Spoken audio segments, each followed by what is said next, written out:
Imagine if you could easily find solutions to make your region or city smarter, greener, better connected, more social, and closer to citizens. The Interreg Europe Policy Learning Platform can help you. Access knowledge about the latest policy trends. Discover expert-validated good practices from all over Europe. Find solutions in our peer review. Get tailored support from our expert team.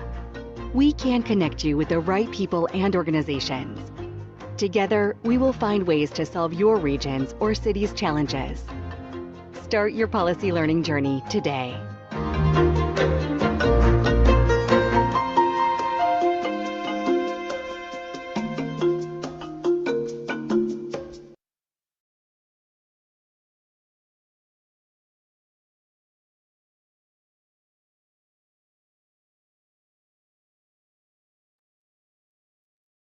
Good morning. Thank you all so much for joining us today for our webinar on plastic waste reduction. My name is James Ling. I'm a thematic expert at the Interreg Europe Policy Learning Platform, and I'll be moderating today's webinar together with my colleague Astrid. Good morning, Astrid. How are you? Good morning, James. Good morning, everyone. Very well. Really happy to be at this webinar today. And we're being supported behind the scenes by our colleague Valentin, who's our technical wizard. Good morning, Valentin. How are you? I'm good, and I wish you all a great webinar today. Thank you so much. So before we start properly, I will just explain a few practical details for today. So the webinar is being recorded, and within 1 week after this webinar, you will receive via email a link to access the recording, all of the presentations, and also our summary with the key takeaways from this event.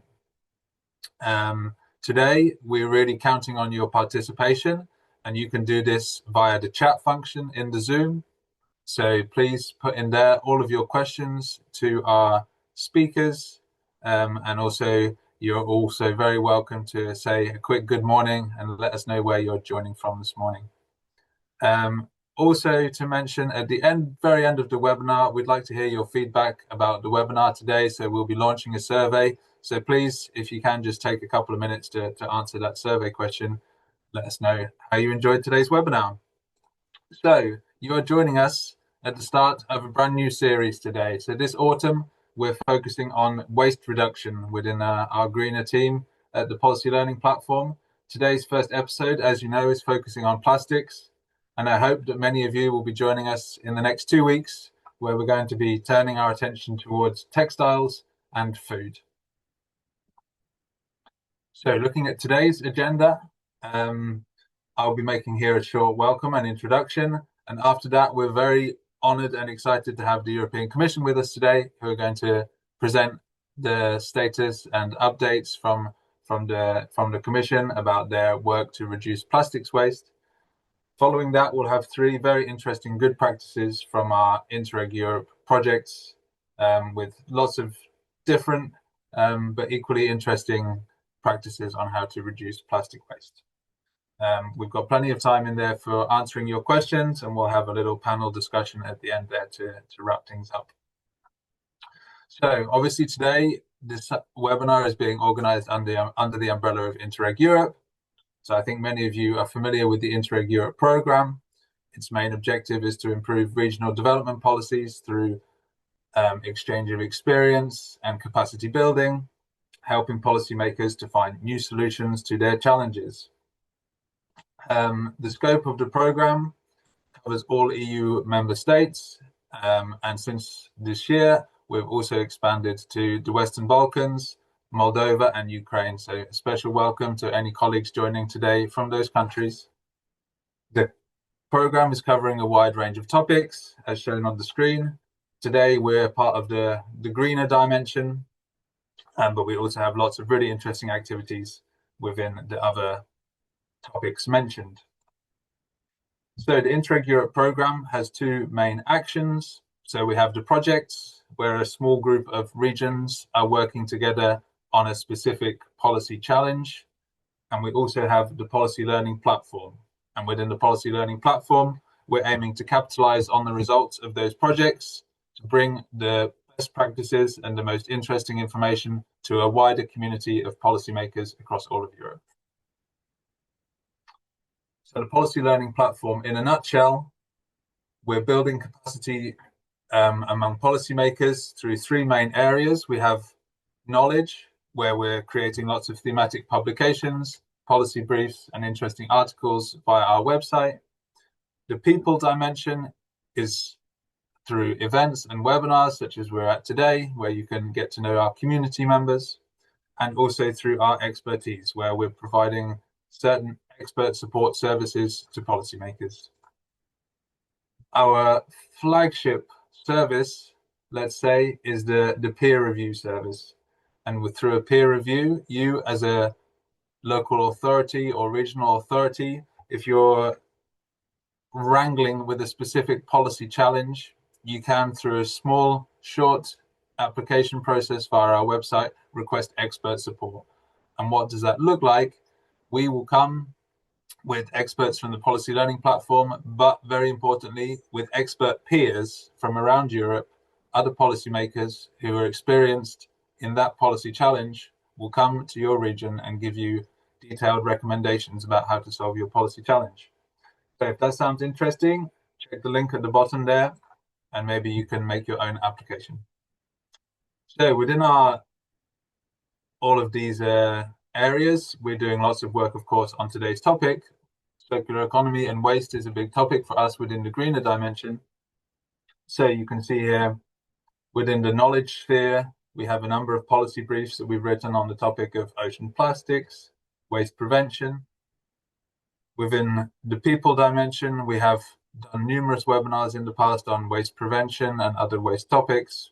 And you can also see here different peer reviews that have been organized on these topics. So, moving towards the topic of today's webinar, within our policy brief on halting ocean littering, we highlighted three specific strategies to help reduce and solve the challenges that we're dealing with in terms of plastic waste. So on the left-hand side, you can see the reduction strategy that we mentioned. This focuses on transitioning away from single-use plastics, eliminating avoidable plastics. Then we have the substitution strategy, which is about substituting plastics with other materials within products and areas where that's a realistic possibility. And also the recycling, so about better design for recycling, better collection of plastics, and closing this loop much better than it is currently. And within these areas, we have lots of good practices within the Interreg Europe community. So on our website, we have already, I think it's close to 4,000 good practices of policy practices around Europe, not all on this topic, of course, across many topics. But here within our policy brief, we picked out some interesting good practices within this area.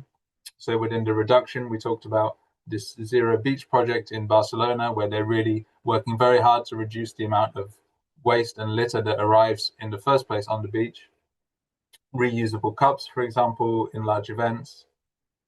In the substitution area, very interesting, the role of public procurement, which can be a really important driver for reducing plastic waste and setting very strict requirements for public authorities about their use and management of waste, of plastics.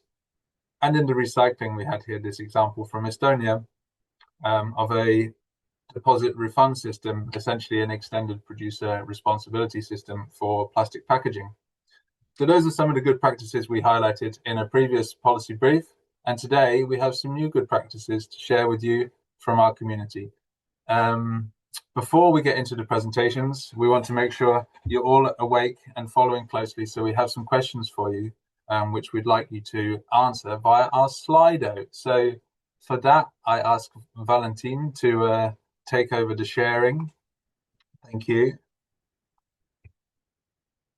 So the first question, following on from these three strategies that I just mentioned in the presentation about reducing waste, substituting plastics, and better recycling of plastics, which of those is the main priority in your region to address the challenges with plastic waste? So to get on here, you need to come to slido.com. You have on the screen the number of our session, 3958783. Astrid, what were you expecting to see here on this question? Do you have a prediction of which one's going to come out on top? Well, I would of course be hoping it would be reduction. So Yeah. let's see what the result is. People are already voting. If you haven't got there yet to the Slido, there's a direct link in the chat that you can use, which will probably get you there the fastest.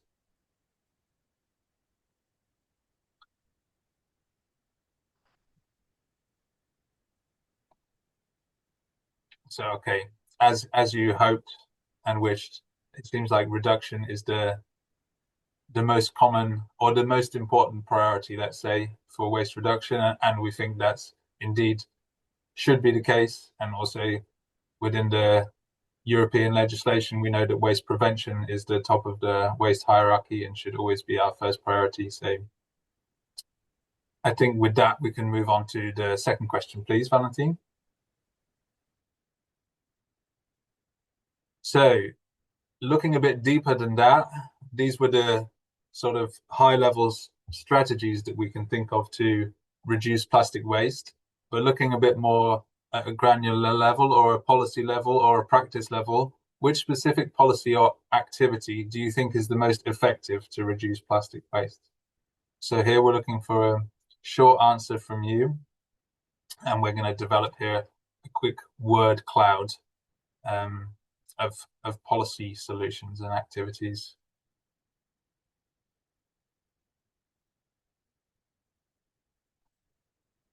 And what would be your answer here, Astrid? The most effective activity or policy?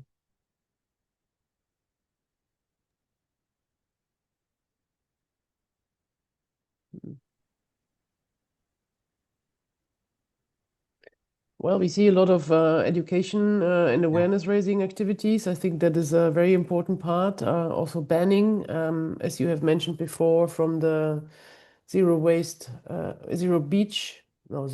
beach project from Barcelona. That was also something that we just banned single-use plastics from the beach, and that was very, very successful. But we see a lot of really interesting contributions here, incentives, sensible, sustainable design, extended producer responsibility. So a lot of really good ideas here to reduce plastic waste. Yeah, fantastic. I think we can almost close that, seeing we've got education, awareness and education as some of the highest priorities. So that's certainly true and very interesting. And I like the ban there as well, just the legislative response as well. So I think like that, we can move on to our third and final question. And this is a bit of a, we've got lost a bit there. The third question is a bit of a simpler one. Well, simpler in terms of it shouldn't take you long to answer, but maybe not simple in terms of the answer, because we're asking you how successful you've been in your region at reducing plastic waste. Obviously, this has been a priority for a little while now, and we all have the ambition to reduce plastic waste, but how successful have we been in reality? So it's an anonymous poll, so don't worry, we're not going to be making a list of regions and your success levels, so there's nothing to worry about there, but it's interesting to reflect about how successful we really are on this topic. And okay, as always, there's the bell curve appearing, where people are hedging their bets in the middle there. But okay, it's just a bit of fun. It's not a very scientific poll, this one. But on a scale of 1 to 5, we don't have many people. We have nobody who's dared to say 5 that they've been extremely successful at reducing plastic waste. So I think that tells us we still have quite some work to do. But we're also not starting from scratch. That is excellent to see, So there has already been some good progress in the meantime. That's very true. And hopefully today we can give some inspiration to help boost those numbers somewhat in the future. So thank you all for your contributions there. And with that, I would like to introduce our first speaker. So we're very honored and delighted to have the European Commission with us today. We have Emmanuelle Maire with us, who's Head of Unit for Bioeconomy and Sustainable Materials at DG Environment. And you're going to tell us more about the EU's activities on plastic waste reduction. So Emmanuelle, once you're ready, the floor is yours. Thank you very much, James and Astrid. I'm really happy to be here with so many people from across Europe.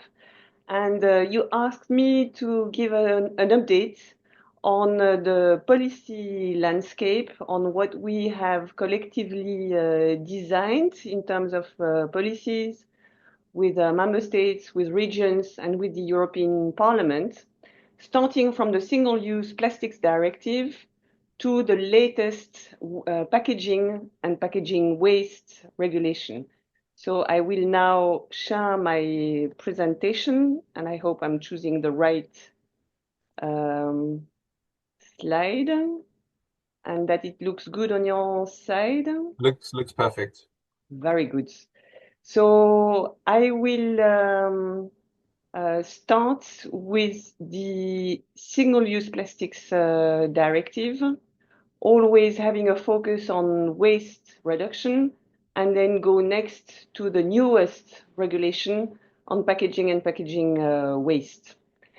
So to go back, everybody knows that the marine litter was really the primary challenge to address back in 2018, when the public at large was really concerned by the health impacts of marine litter, by the degradation of marine ecosystems, the impact on fisheries and aquaculture communities, but also on tourism. And because of these concerns, there was a call to address through the Single-Use Plastics Directive this pollution. And the way it was developed was to look at the marine litter found on the European beaches and to count what we could see. And you see that single-use plastics and also fishing gears were the most found items to be addressed.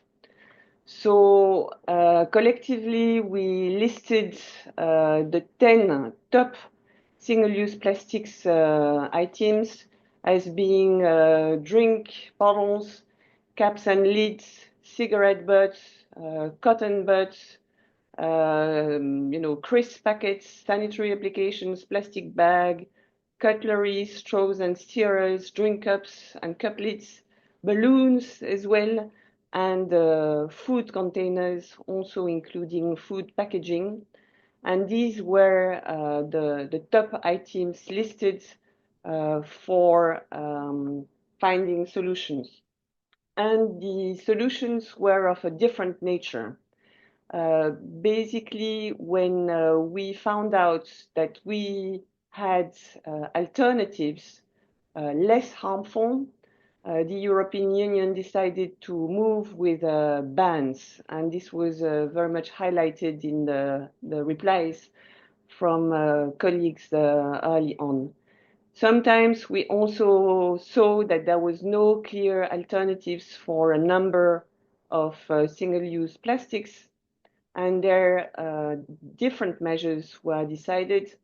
Prevention measures like design requirements, consumption reduction, consumer information, but also better waste management, separate collection, and making sure that the polluters pays, including on the cost of cleaning up litter.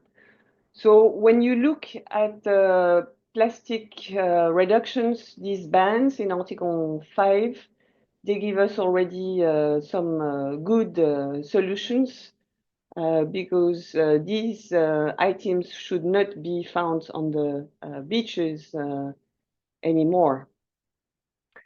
But there were also waste prevention targets being designed, notably to reduce the consumption of cups for beverage and also food containers.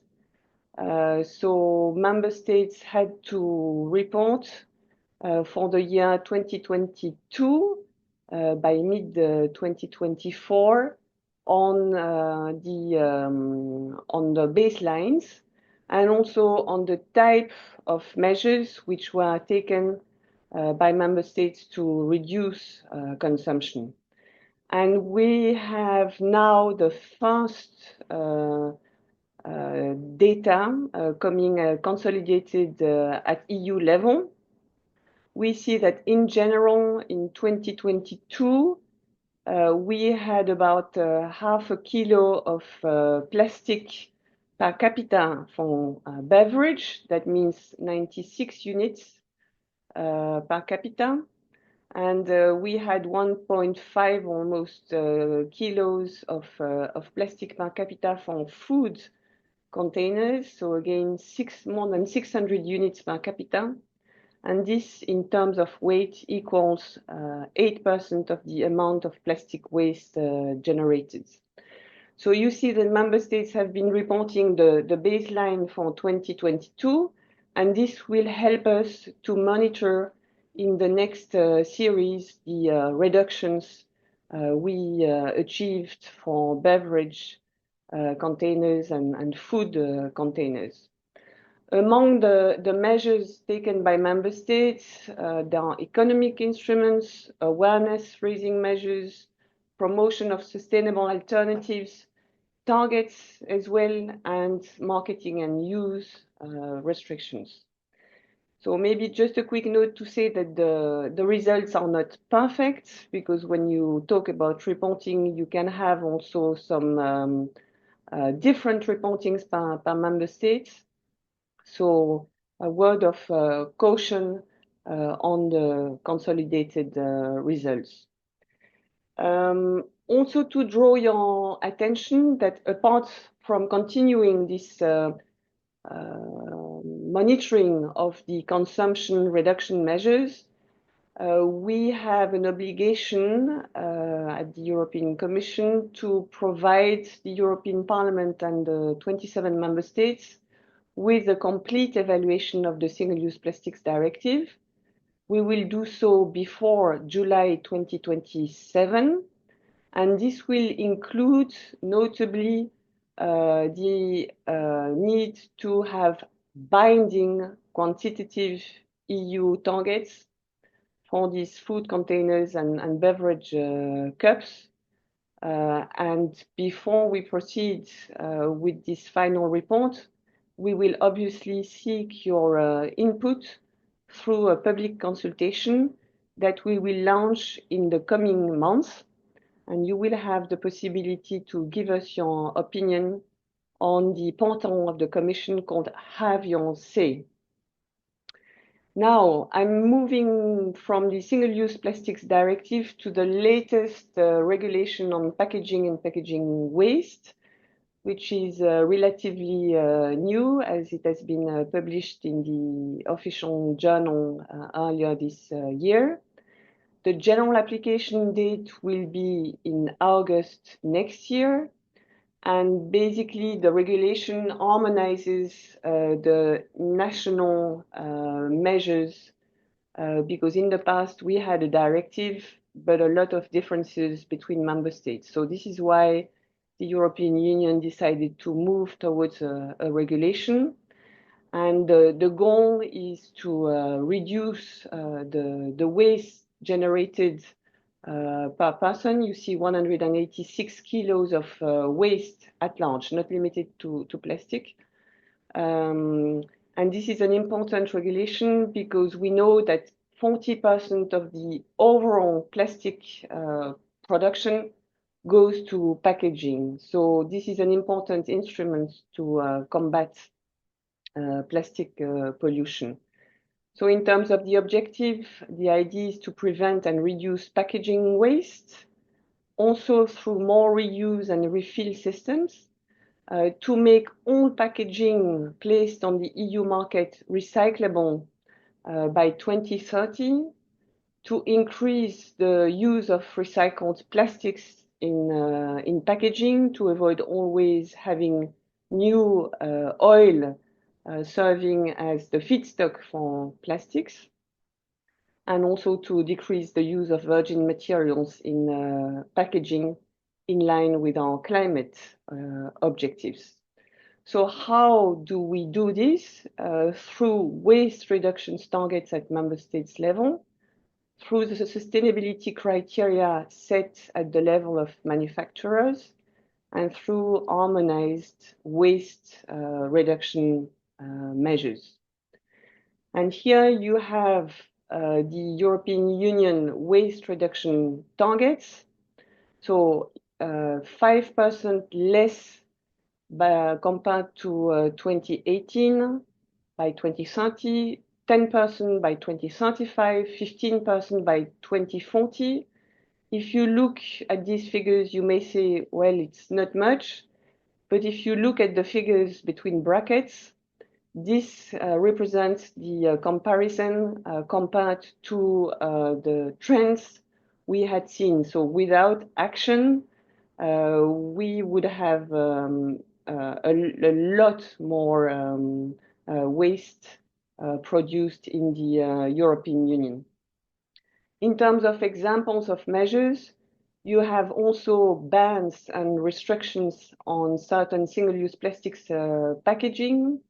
You have minimization of the weight and volume of packaging to eliminate the unnecessary packaging. You have binding reuse targets, obligations for refill systems, and again, the recyclability of plastics. For example, to have design that avoids materials or combinations that block recycling, thus reducing the waste that cannot be handled. And I will finish with this slide, which is encouraging because our colleagues from the Joint Research Center are telling us that the marine litter on the EU coastlines is decreasing. So the figures are different according to the different seas around the European Union. But the trends are good, even if a lot more actions are needed. And when you look at single-use plastics, it has been already reduced by 40% on the EU coastlines. So I think that this gives us stamina to continue our collective efforts to make sure that the litter does not end in the environment, be it the oceans, the rivers, or the soils. So you can always follow us, contact us also with the mailbox on the evaluation and team up with us so that we can get rid of the plastic pollution. Thank you very much. Thank you very much, Emmanuelle, for this presentation. It's very interesting what you have been showing us here to see how single-use plastics have been tackled and what progress has already been possible until now. It's very nice that you're showing us this slide from that shows us on which beaches how much reduction has already been achieved. I think that is a very good result to see less litter in the environment. But also the efforts with regard to packaging. I think we will see also some nice presentation today on that. So I think there is some progress, and it is also maybe a little bit difficult to provide figures. But from your point of view, where do you think are most of the implementation gaps now at the moment? Where do you think we're lagging a little bit behind? I think it's maybe more for the audience also to say what has been their experience. But I think that globally, with the Single-Use Plastics Directive, we made good progress, because the directive was implemented by member states through their national measures. So we will see again in the evaluation in 2027 how we progress on the marine litter on the beaches. On the packaging and packaging waste regulation, this is still new on this. So member states have done good progress, for example, in terms of collection, but it can still be improved as well.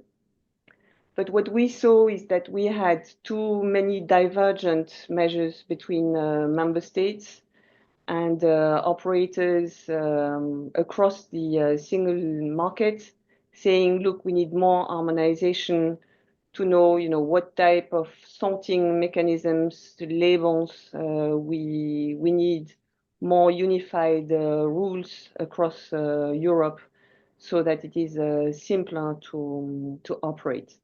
So I think that this is very important and will lead to substantial work in harmonization at EU level. Maybe just one point of attention. We see that plastic recyclers face very much difficulties these days. So we have seen many plastic recyclers getting bankrupt. I think it's difficult sometimes for them to operate in conditions where the energy prices are really high, where they have difficulties also to sell their recycled plastics to brand owners, the Coca-Cola of this world. So we absolutely need to have more recycled content obligation in products. So in bottles, it's already a reality, but in packaging, for example, or in cars, in all the material streams where you need the plastics, to really oblige all the manufacturers to use recycled plastics. Because if we don't find these opportunities for recycled content, then it means that it is difficult for plastic recyclers to sell the recycled plastics. I mean, the competition with the oil manufacturers that sells you the basic feedstock at a low price is really an issue. So maybe in terms of implementation, my main message would be that our efforts right now are really dedicated in making sure that the recycling in Europe remains strong in terms of infrastructure, so that we can move on our circular objectives. Thank you. Thank you very much for pointing this out. I think my next question, and I would still encourage the audience also to use this excellent opportunity to ask some questions to Emmanuelle. So please use the chat. We already have one question, but I think you can do better. So my next question would go a little bit in that direction.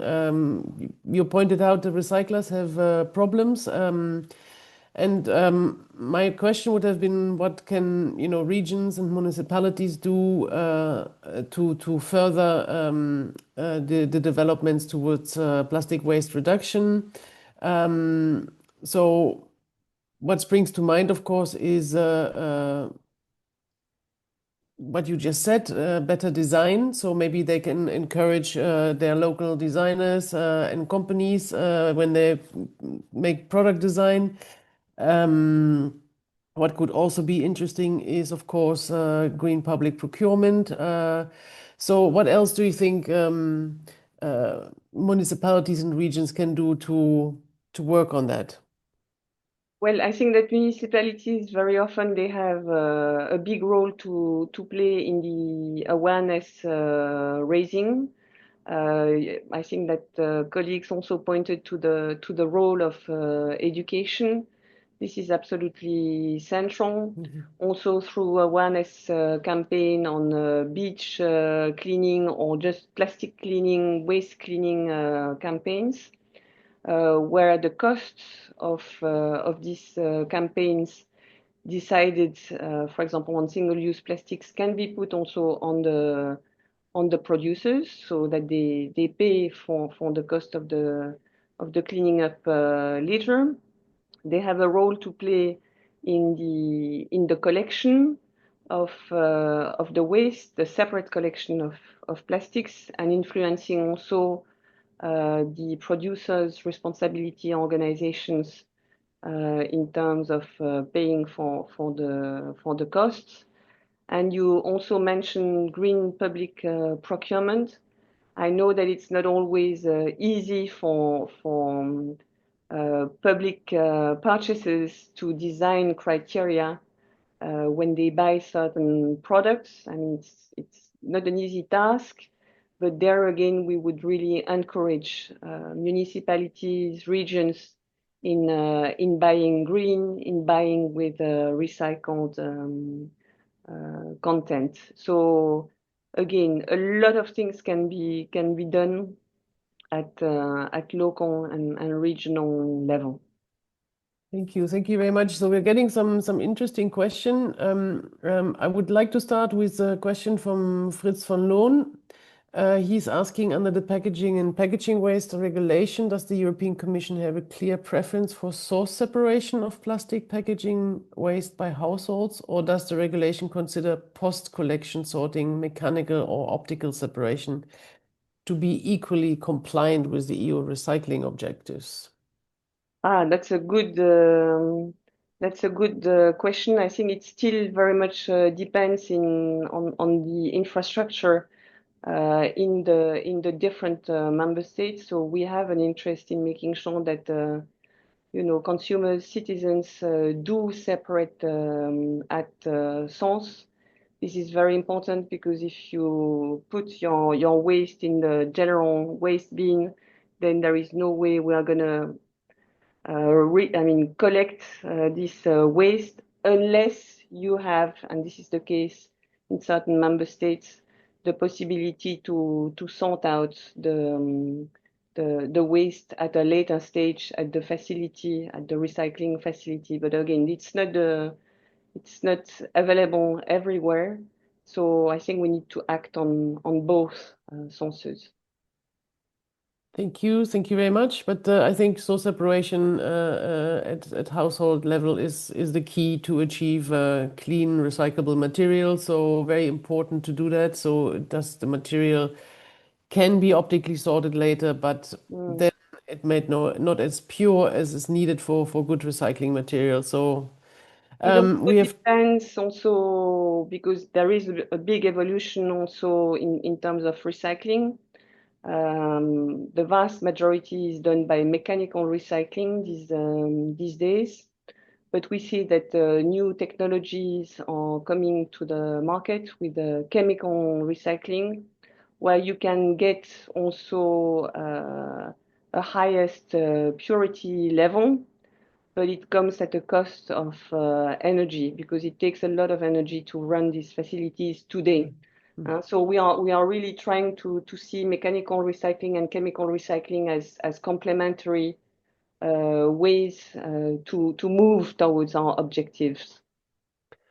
So I think we have time for one more short answer. And then we have some more questions coming up in the chat, which you might be able to answer later. So I'll take the one where I think you'd maybe have a short answer. So what do you think is a better solution? Use more recycled plastic or alternative compostable materials?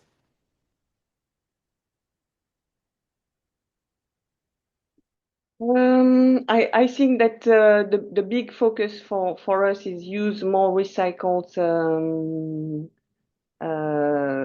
plastics, because we are not always able within Europe to have systems in place for compostability, and compostability with four certain types of plastic. So compostability, it means in industrial facilities first and foremost. You have systems in place which are available, for example, in Italy, but the situation is very different between Italy and other countries. So there again, we have some differences, and it's in a way easier to move towards recycled plastics across Europe.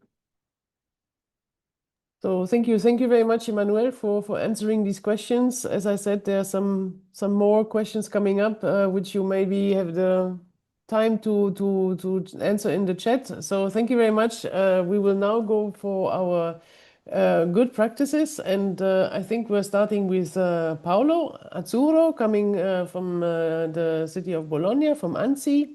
So, Paolo, you're going to speak about, organizing events without disposable materials. Very, very interesting. And I think you have a very specific opinion also on, using compostable material or just reducing plastics use. So I think we're going to hear from you on that. So, Paolo, the word is yours. Please share your screen. Thank you. And, I'm going to share my screen. We're looking forward to your presentation. Sorry.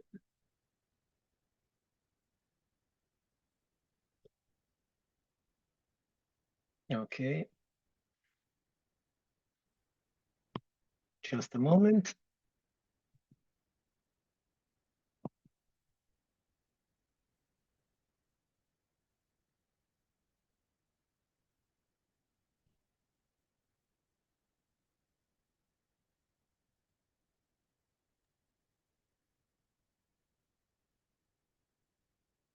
So we just need a full screen.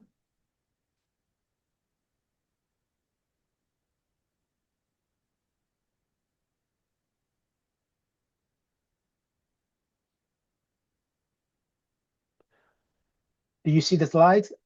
Yes, it's not a full screen, but okay. Okay, if you can see, it is better to me. Okay, so good morning, everyone, and thank you very much for inviting me to speak today. I speak on behalf of the Metropolitan City of Bologna. You know, in this slide, I'm from Emilia-Romagna. I'm the Circular Economy Area Manager. And I'm here because I've been invited to present the No Single Use Manifesto. It's an initiative carried out by Emilia-Romagna, and it is highlighted among the best practices within the MINEV project. I hope I should be able to stay within the 10 minutes that was given. Okay, so before we begin, let me spend some words about the organization I work for. Emilia-Romagna is the regional association of Italian municipalities for the Emilia-Romagna region. You see the red one in the picture. Basically, it is an association of municipalities. Let's say is the regional branch of the national association. What do we do as an organization? We provide support to our members in several areas, including waste management and circular economy. And we act as collective voice for municipalities at regional and national level. So let me introduce this presentation by jumping back in time. It is critical to understanding this initiative, clarifying why we as Emilia-Romagna... Sorry, we're not seeing your slides very well. So I will suppose my colleague is sharing the slides. Yeah. Yeah, now we see them in full screen, and you just say next slide, please. So because we cannot see the slides very well. Okay, sure. Thank you. I have to put down my my sharing.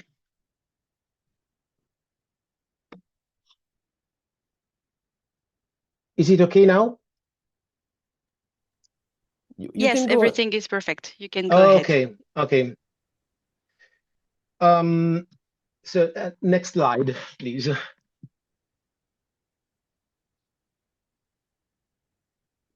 Okay. So we have to jump back in time in order to understand where this initiative came from. So it was the year 2018. At that time, the public and institutional attention to plastic pollution was very high in Italy, driven by three main factors. First, at international level, the World Environment Day in 2018 featured the theme Beat Plastic Pollution, urging governments, industries, communities, and individuals to break up with single-use plastic. Then at EU level, the Single-Use Plastic Directive was approaching the final stage before the final adoption in June 2019. And at national level in Italy, the former Ministry of the Environment issued the plastic-free campaign, sparkling a wide interest among municipalities on the urgency of breaking free from plastic. So all eyes were at that time on the environmental impacts at that time, even now, of single-use plastics, leaving behind, in my opinion, a more broadened discussion on the unsustainability of current models of production and consumption. Next slide, please. So what did we notice at that time? So looking at the way the issue of plastic pollution and incoming European regulation was being discussed in the public sphere and approached by municipalities, we noticed several things. First, a lack of holistic understanding of sustainability's interconnected dimensions. So we are not facing a problem of plastic pollution alone. We cannot take this problem in silo. We are living through a polycrisis driven by overconsumption that is pushing us toward social, economic, and ecological collapse. Second, too much focus on the material plastic and too little on the business model, single use. So the plastic-free vision often focuses not only on replacing one material with another without questioning the underlying problem, the single-use model itself. In our vision, real change comes from rethinking the system and not just the material. Three, we saw a proliferation of plastic-free claims on single-use products made of so-called alternative materials. So we noted that plastic-free started becoming, let's say, a badge of honor on several food packaging and in public relations strategies of major supermarkets and food brands. We noticed an intentional distortion in both in institutional and corporate communications of the aims and obligations laid down in the SUP directive. At the time, nearly everyone was led to believe that compostable bioplastics were excluded from the scope of SUP directive, even if, as you know, it wasn't the case. I'm not sure if you are aware that in 2021, Italy deliberately chose to transpose the SUP directive into national law in violation of EU rules, allowing and even financially encouraging the production and placing on the market of compostable single-use plastic products covered by the directive, even by the ban of the directive. So in May 2024, the European Commission opened an infringement procedure against Italy. Fifth point, we saw a quick spread of municipal ordinances around Italy, pushing for more the widespread adoption of single-use bioplastic alternatives to single-use plastic products. So at the time, we identified over 100 municipal ordinances across Italy, promoting the replacement of single-use plastic products with single-use alternatives made primarily from bioplastics that were banned from the SUP directive under the false claim that they were anticipating the provisions of the SUP directive. Next slide, please. I take just some water.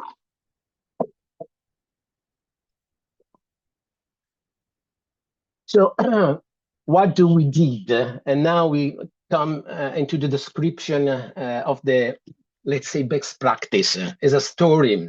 In September 2020, it was the time of pandemic. It was the COVID pandemic. We published a first document titled Reducing Waste from Single-Use Plastic Products and Not Just Plastic, a handbook for municipalities. In this document, we offer a practical guidance for developing a no-single-use strategy. So regardless of the material, at municipal level, and present some measures that can be adopted by local authorities. The following year, we took an active role in the working groups of the Emilia-Romagna region's plastic-free strategy. We brought together at that time all the key stakeholders in the region. So this experience, this one-year experience, strongly influenced the vision behind the No Single-Use Manifesto, reinforcing the belief that discussing solutions is meaningless without a clear and shared understanding of the goal to be achieved. So throughout this period, we actively worked to promote the shared vision based on a three-tiered approach. First, eliminate, avoid unnecessary consumption altogether. Second, reuse, replace single-use items with reusable products within a system for reuse whenever possible, as the PPWR says.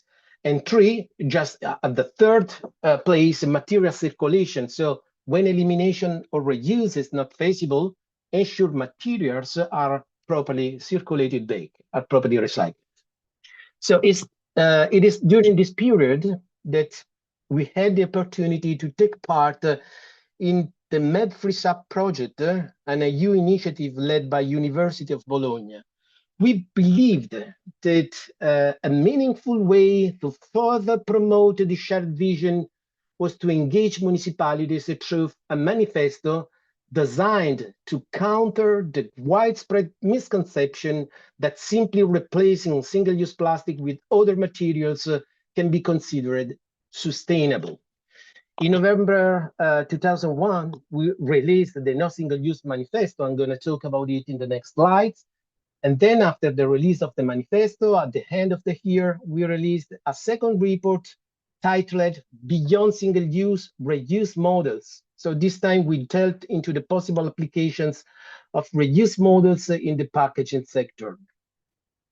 Finally, in 2023, we choose to focus on the event sector. So this best practice is not just about the event sector. So we focused on the event sector just because it has enormous potential both to shape social perception and to promote the practical adoption of reuse systems. The report was created to provide practical guidance on using reusable at events and on solutions to ensure participants to have access to tap water. Next slide, please. You have just 3 minutes left, please, Paolo. Okay. So this is the 5 principles in the No Single-Use Manifesto. As you can see, the 5 principles are very, very easy to grasp. The problem is not only plastic. The problem is single-use. Separate collection is not enough. Yes, separate collection and worse recycling is important, but it is not enough to tackle the current ecological crisis. We must strengthen waste prevention. So it is imperative having a clear hierarchy where waste prevention, even when we try to tackle plastic pollution is the first goal to be achieved. We have to foster reuse, so reuse should be encouraged by municipalities and normalized wherever possible. And municipalities have to learn to communicate what they do. So not only doing things, but also communicating things to change the narrative and to change behaviors. Next slide, please. So this is quite important because let me spend some word on this slide. We have also worked to provide municipalities with the necessary economic resources to finance municipal projects aimed at reducing waste from single-use plastics. There is a tender in the Emilia-Romagna region. There are at least €2.5 million each year for municipalities for waste prevention projects. So we designed this tender with others here in order to promote, in order to be sure that these resources can be used by municipalities to foster waste prevention projects addressing reuse models and single-use waste. We can, next slide, please. Okay, what results we achieved so far? So now we have 19 municipalities that have formally signed to the manifesto, including 4 municipalities that are outside the Emilia-Romagna region. We see a growth in municipal projects and initiatives both in the Emilia-Romagna regions and even in other regions aimed at reducing waste from single-use products.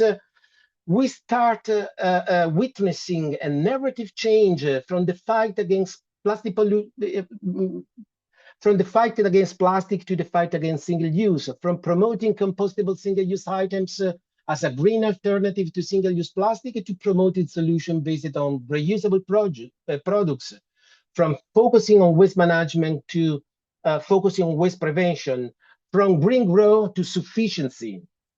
So, and we saw also something we can call a domino effect. So the concept and narratives we featured both in the manifesto, in the reports we published, the one I mentioned before, have also been used outside the signatory municipalities to draft documents, funding mechanisms, waste prevention plans, policy tools, guidelines for sustainable events. So we are really having an impact. Last slide, and I can conclude. So what is the lesson what is the lesson learned? Tackling the dominant narrative is paramount. The goal, as I've already pointed out, is shifting the focus from material to the model.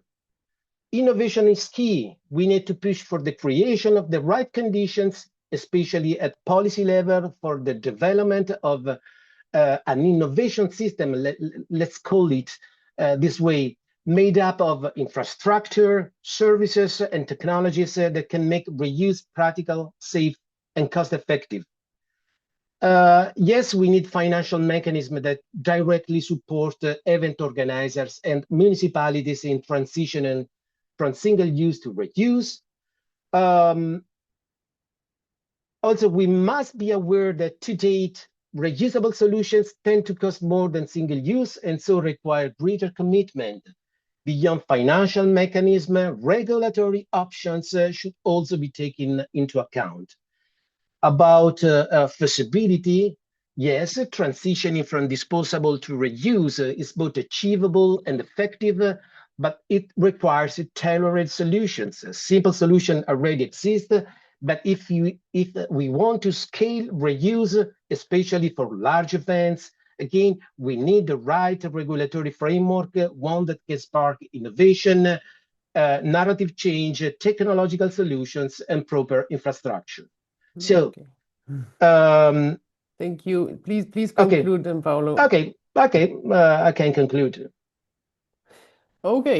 Okay, thank you very much, Paolo, for your presentation. I think it is very interesting that you're making this focus on changing from the focus on material, which is plastics today, to the model.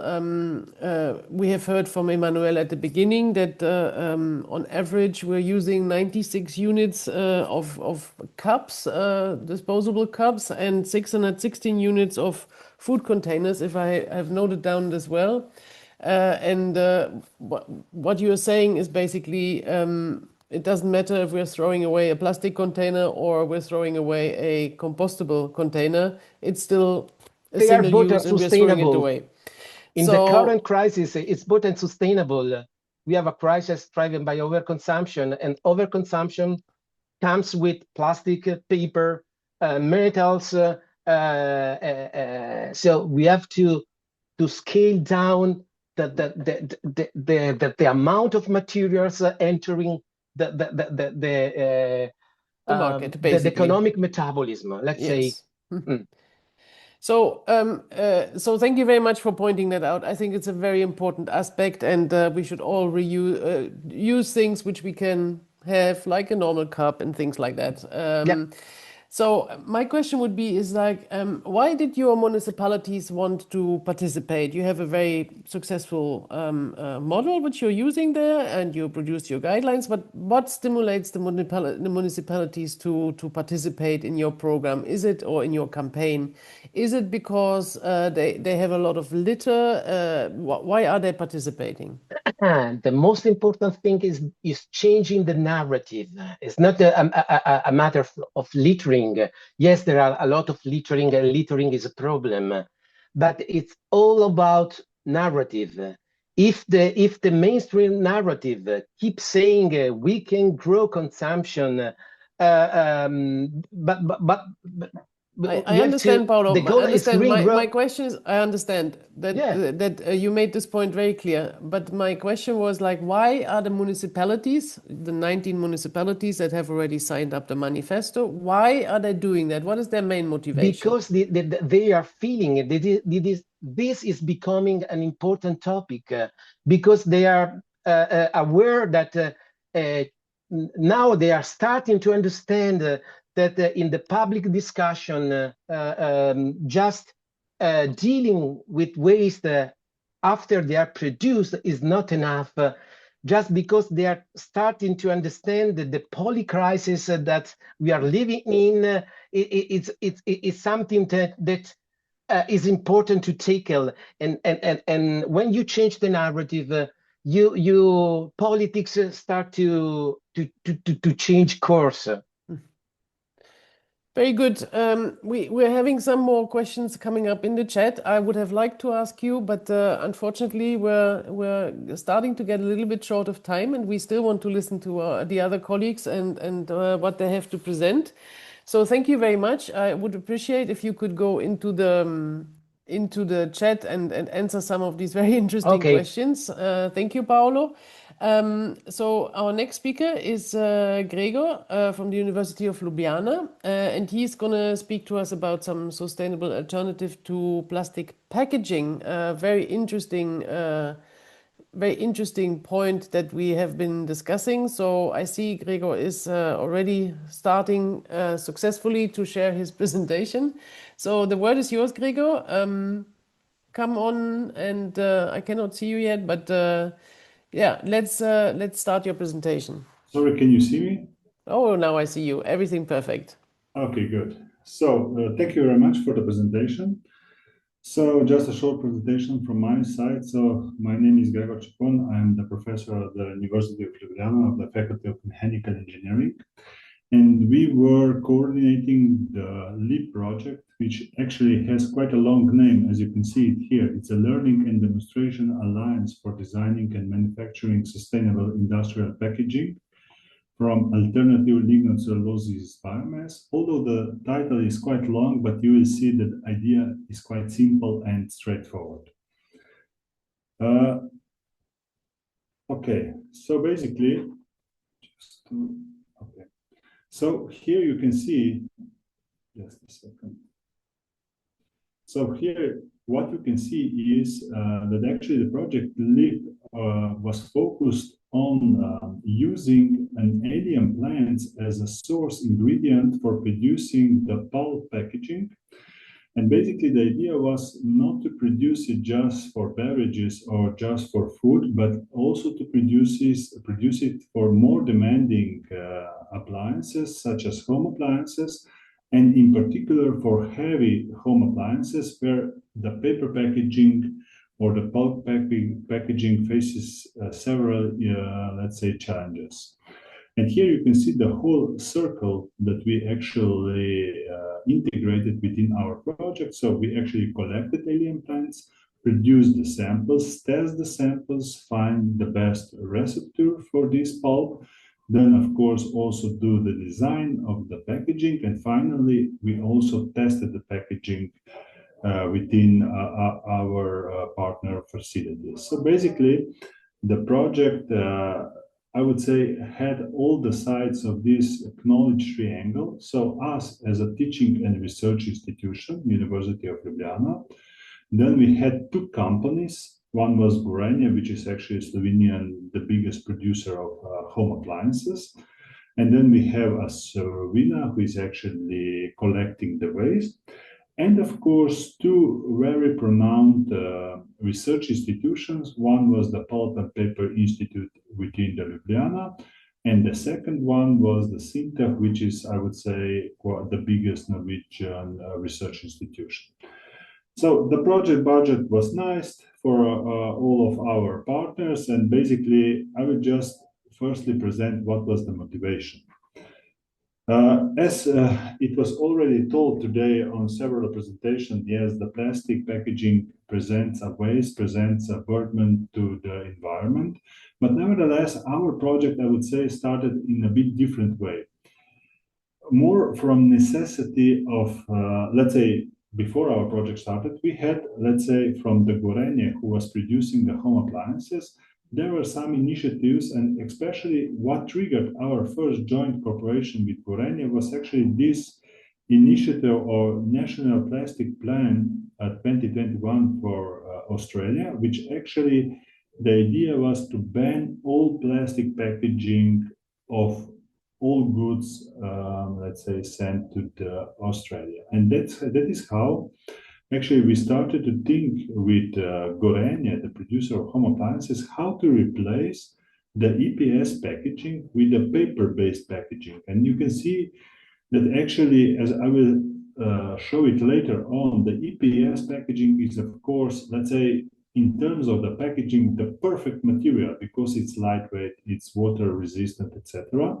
But nevertheless, with the paper, they were, or at that point, we were facing a lot of issues, you know, how to properly protect the more fragile appliances, as you can see it here, let's say the cooking plate, you know. So there were a lot of attempts to have a paper packaging that would be equivalent to the EPS packaging. And maybe just a few facts that you will know what kind of challenges we were facing then within this once. So, and then later on, of course, we started the LEAP project. And the idea here was, of course, to also benefit to the environment. And maybe just a few facts. So paper, if we are just considering the paper, so it's biodegradable, which is perfect. It's highly recyclable. Let's say that I'm not very keen with this statement that the paper industry is green because it's not always, but they are trying to advertise it like this.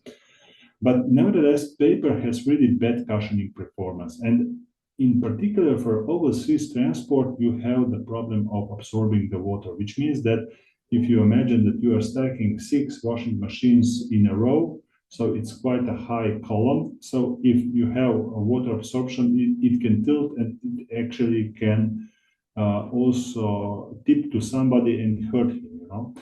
However, with the EPS, as I said, is considered for the producer as a perfect packaging material because it's mainly 98% it's air. It has really good cushioning performance.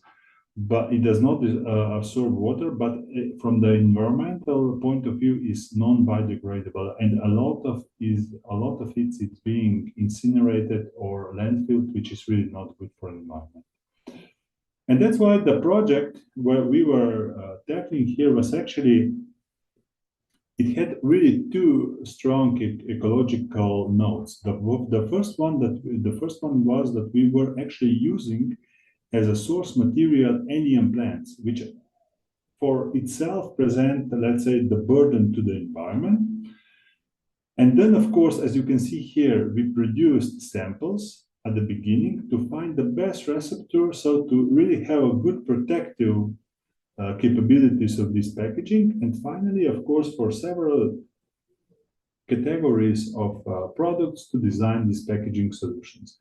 Although it seems quite, let's say, similar solutions that you are using, let's say for eggs, but nevertheless, when you are protecting the appliances, the challenges are completely different. So you really have to account for heavier appliances, more fragile appliances, etc.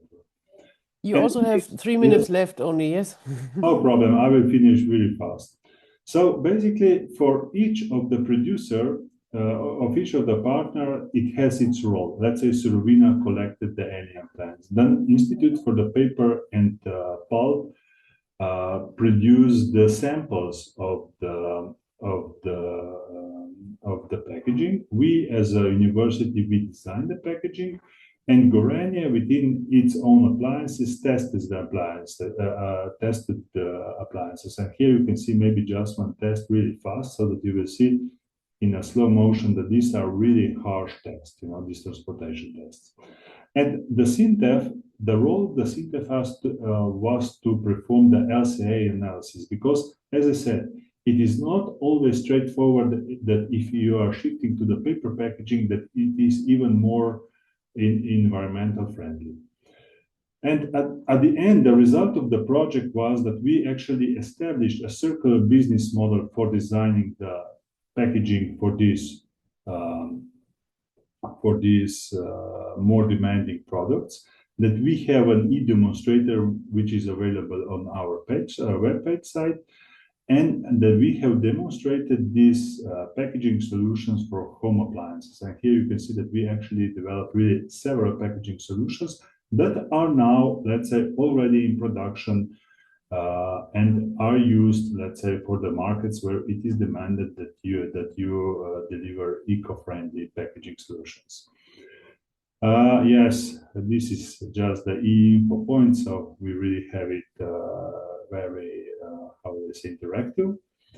And maybe at the end, yes, I would say at the end, just we also have the packaging calculator on our web page, so that each interested company or each interested individual can have a glance how to design the packaging and how to paper packaging and how should it be tailored for his own product. So I would say that with this, I'm finalizing my presentation and are open for questions, of course. Thank you very much for this interesting presentation, and bravo for bringing together the entire value chain to work on resolving this design issue for the packaging. I think anybody who has been at a very nice beach and saw polystyrene floating around knows that this is a really difficult issue, and as you were saying, it can basically only be incinerated. So very good approach that you have been presenting. So Mike, you finished your presentation by saying that there is this tool where industry can access and see how this packaging is working. My question was, how do you think industry is now taking this up?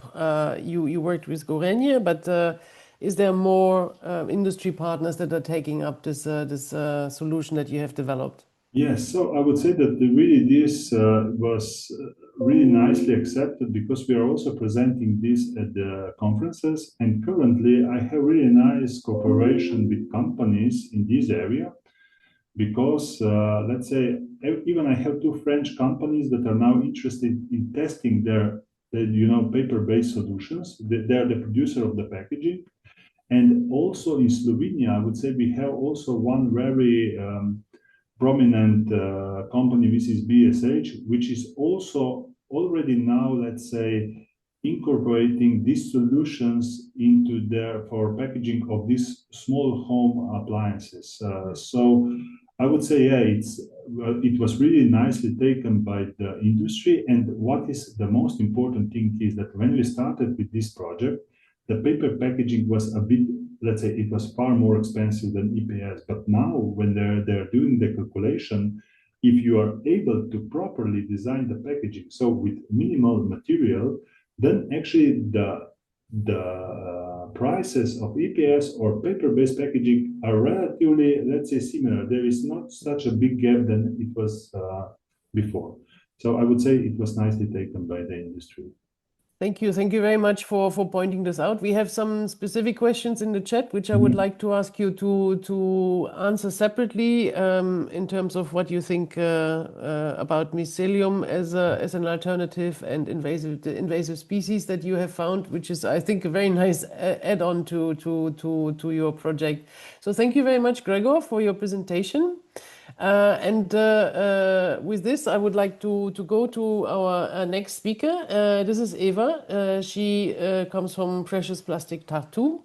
And here, I think we're finding some really nice alternative as well of what to do with plastics that are littering the environment. So Eva, the word is yours. We can see your presentation. Everything is perfect. So the word is yours. Hello, and thank you for your patience. Thank you for all these very inspirational presentations. For me, it's very interesting to see what other people are doing. It keeps me like a little bit more alert and to have the enthusiasm to continue.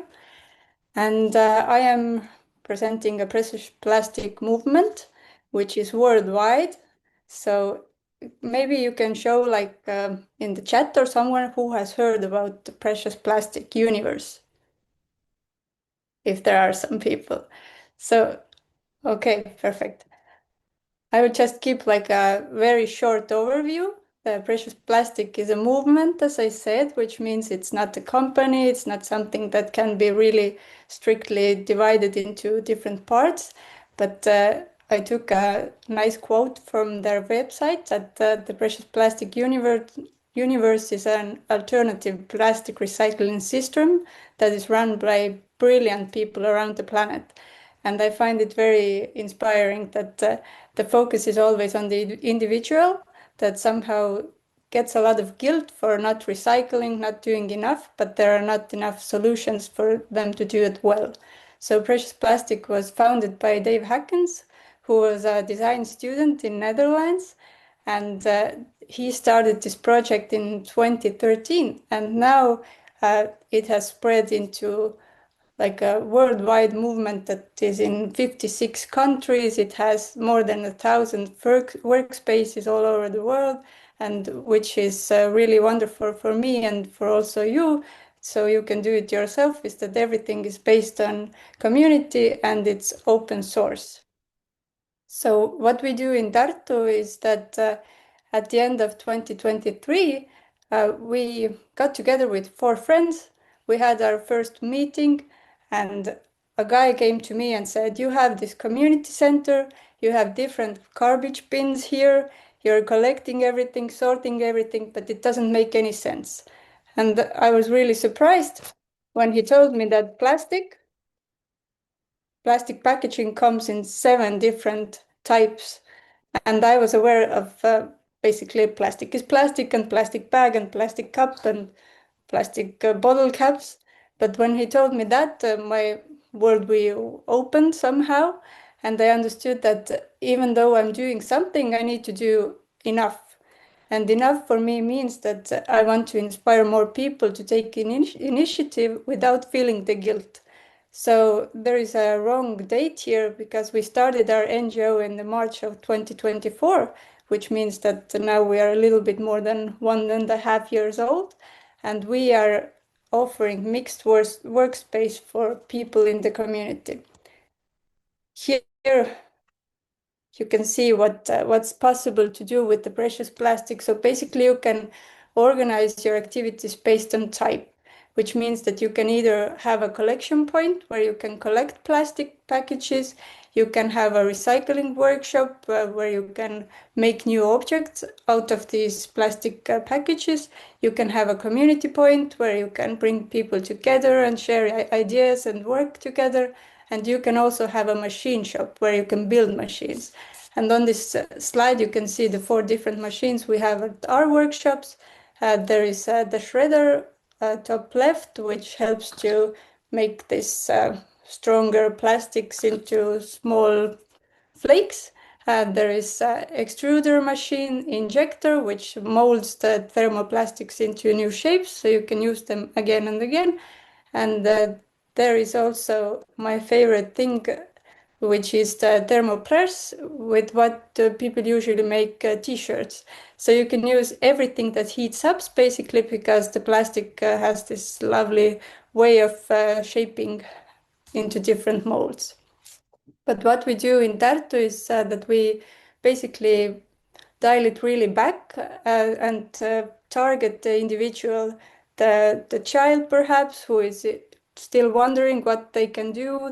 We were speaking about changing the narrative, so I strongly believe that you begin with the thought, which means that you have to understand that this plastic bag, it is trash, yes, but it can be turned into a treasure if we treat it well, which means that the average age for a plastic bag that we use is around 12 minutes, I think. So instead of using the bag for 12 minutes, we have turned it into an object that you can use for, well, until it breaks. And we are making these little bookmarks. You can see it. It has been made from one plastic bag that you can get from the store. It's basically like a bread bag, but it can also be something different.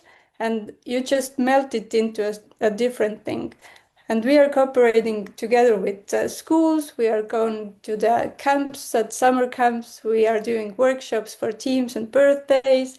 And we try to really keep it fun because the topic is really heavy, I find. And no one wants to see that we cannot do anything. The marines are filled with plastic, the fish are dying, and we are finding microplastics in placenta and whatever. But if you find the hope that I can do something, then you can continue to build up on top of that. And how we do it is that we are located in a community house, which means that we have different events happening nearby. We have around 10 people living and working in this area, and we are really strongly focusing on sharing information, but also engaging people on a personal level, on like a really light level of fun, excitement, hope maybe, and we are really keeping the costs low. This means that we are working on voluntary basis only right now, which can be a good and a bad thing, but for us, for now, it has been working. And we are really building trust and knowledge to build a strong community, which means that there was a picture of Plastfest. We have organized a festival on sustainable living and community building and food sharing and whatever DOI type of things. And we are really building a network of people and organizations who are thinking similarly, who have similar values, who are interested in giving back to the society, and we are doing it in a fun and simple way. So what we want to do and why. This is the hardest slide for me. This is our team in the forest where we do most of our thinking, and we want to build a relationship with the local municipality, of course, to spread the information, to have a little bit more strategical approach maybe. We really want to work with schools and kids because we see that they are our future. We can think about whatever we want to think about, but they are the people who are stuck with living with the planet that we are giving to them. So they have to create the real change if it's possible. And we want to continue with open community evenings, which is like a a free-form gathering of people who come together and share ideas, who try out different ways of working with plastics, who maybe want to organize an event in their community, who want to take the practice we have and bring it to their families and friends. And we also want to set goals. So this is the most important thing, because we started with the idea and we really wanted to do it. We didn't really have any goals, which means that we couldn't really track our progress either. So it has been like a learning year. But what can you do? The question was how you can transfer the best practice to your country. Just 2 minutes, please. Yes. Yes, it's the last slide. So you can check out preciousplastic.com. They have a really, really good web page. There is a bazaar where you can order all the machines from. There is like research. There are different contexts, everything you need basically to set up a workspace. Or you can just see on the map where is the nearest workspace to you. Go and visit them, and if there is none, you can start one, because there are work packages for building a team, building a business, everything. Or you can find a plastic bag, check what material is it, find an iron or something that heats up, and you can make it into a bookmark. So thank you.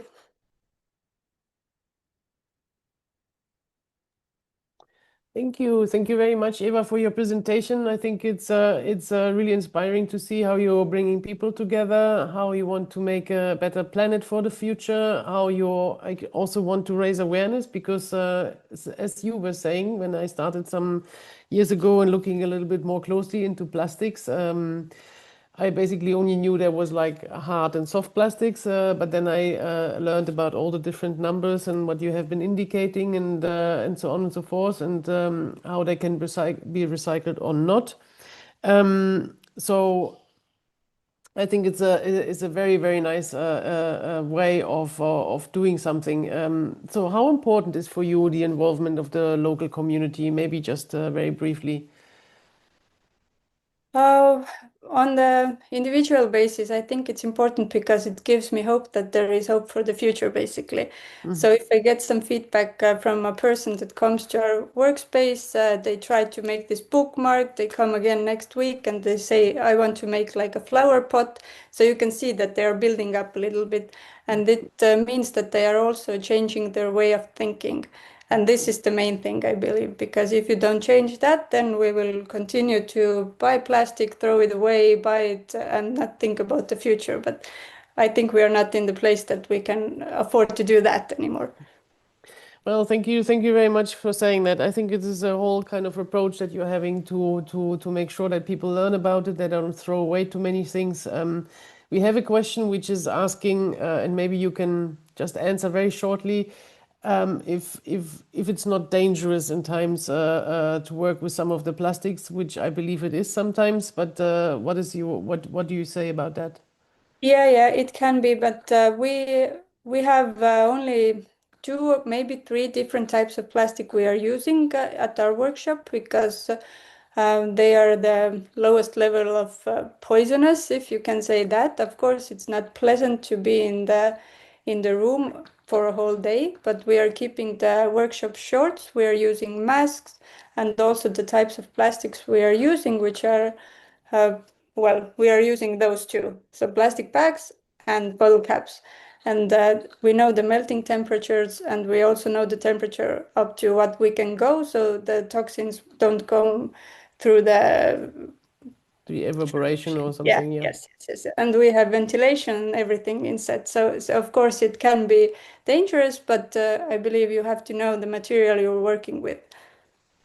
But it also raises the awareness about the fact that it can be dangerous and actually toxic to have it. So thank you very much. I would like to ask all our speakers to come back with their turn on their cameras, please, just for maybe a last round of reflection on our webinar. So I would like to thank everyone for your excellent contributions and looking at different angles of plastics waste prevention. and reduction. I just would like to ask you like a very short question to round it off, and it is like, what is for you the key success factor? I think I may know what Paolo is going to say, but maybe we start with Eva, just like a short hint of what is the key success factor for reducing plastics waste. Involvement, I think, and the will to make a change. So this means that you have to have the information and you have to really want to do something. And by that, I mean the community, basically. You have to find enough people who are interested in the topic, interested in preserving the planet, basically, and also have the will to do something themselves. You cannot hope for the solution to come from somewhere. Thank you. And I think this awareness raising is a lot of what you do as well. So thank you very much, Eva. Paolo, maybe a very short. Yeah, The narrative. no, the key point is changing the mainstream narrative. Is we keep if the mainstream narrative keeps saying you can recycle your way out of the poly crisis, you are wrong. You keep consuming more, producing more, and so on. We need to understand that we have to change the whole system. So the issue is not consuming more green products, but introducing policies addressed to sufficiency and reuse. Very good. Thank you. Thank you for saying and that. Involving municipalities, politics, and authorities that can make a difference. Make a difference. Thank you very much. Emmanuelle, the last word is yours. We have lost Gregor. I don't know why, but the last word is yours. Thank you. Well, for me, it's clearly citizens' engagement, and it's good to see the innovation that the University of Ljubljana and colleagues or Eva are bringing, and talking about it, because there is a lot of disinformation ongoing as well. When these are sometimes very sensitive subjects, as Paolo said. So each time you try to address measures that affect the lifestyles, it can fire back if people do not understand what the measures are for. So it's very, very important to count on the citizens' engagement to make sure that we can, innovate, communicate, team up, and combat disinformation on plastic pollution. Thank you very much, Emmanuelle, for this. I would like to thank, of course, all our speakers and the team for this very nice webinar. Thank you to James and to Valentine. I invite you to join us again next week and the week after for our next episodes, focusing on textiles waste and on food waste. And please be so kind to fill in our form for giving us some feedback, so that we know what you think and what we can do better in the future. So looking forward to seeing you all next week. Yeah, have a nice afternoon, everyone. Bye bye.